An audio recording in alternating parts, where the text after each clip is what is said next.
Not concerned about democracy and what they're doing to our electoral system here in this country. By the way, the entire world is going to be watching and is currently watching what's taking place. Right. Like I said, I understand politically, just from my point of view, and maybe it's because I wasn't brought up politically. I sort of came as an outsider into this and left as an outsider. I don't understand why facts is not your guiding principle when it comes to defending the Constitution. And a lot of these people are my friends. And, I've talked to many of them, and I have, Biana. I mean, I get the phone calls, I talk to them, and I'm just sort of flummoxed on why we can't just say, listen, we've done this transition many times in the United States. This is nothing new. And when you look at what Ben Sasse is saying, you look at what I'm saying, you look at Adam Kinzinger, Paul Mitchell, you're looking at so many people saying enough of this. Let's move on.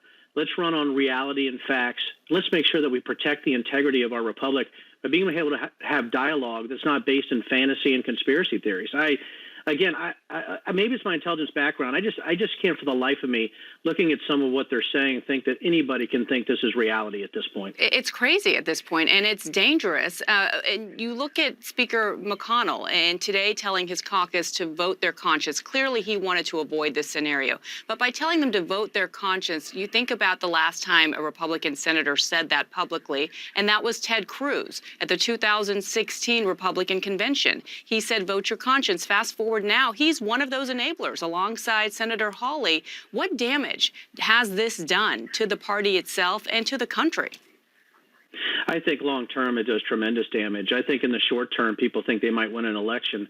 But long term it does this. Here's the thing, Biana. Why aren't we going to then every election, why isn't it contested based on some fantastical theories that are sort of just made up?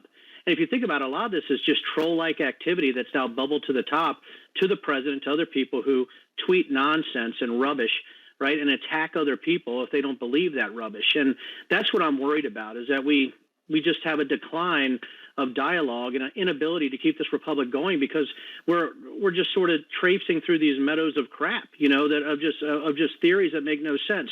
And I got to tell you, I've talked to a few, and again, Ben Sasse was correct. I just want to tell you this right now. Most of the people, they know it's not going to win. They know they're not going to win, and they're doing this because they're worried about getting primaried. Yes. It's that simple. Short-term gain. Last question quickly. Do you think Vice President Pence will do the right thing and certify the votes next week? I think he will. I think he's going to verify the vote. I've been with Mike Pence. I think he's going to do his duty. I just can't imagine he wouldn't. That would be the one thing that surprised me. And Biana, it really hasn't surprised me to see that maybe 140 or more, and I'm going to make a prediction right now, I think it's going to be more, that are going to do this. But I do believe that Vice President Pence will certify this vote, and I do believe that we will have a new president, President-elect Biden, sworn in on January 20th. Well, Vice President Pence is clearly under a lot of pressure from his own party and the president himself. Congressman, thank you so much for joining us. Happy New Year to you. Thank you, ma'am. Happy New Year to you. And out front now, Franita Tolson.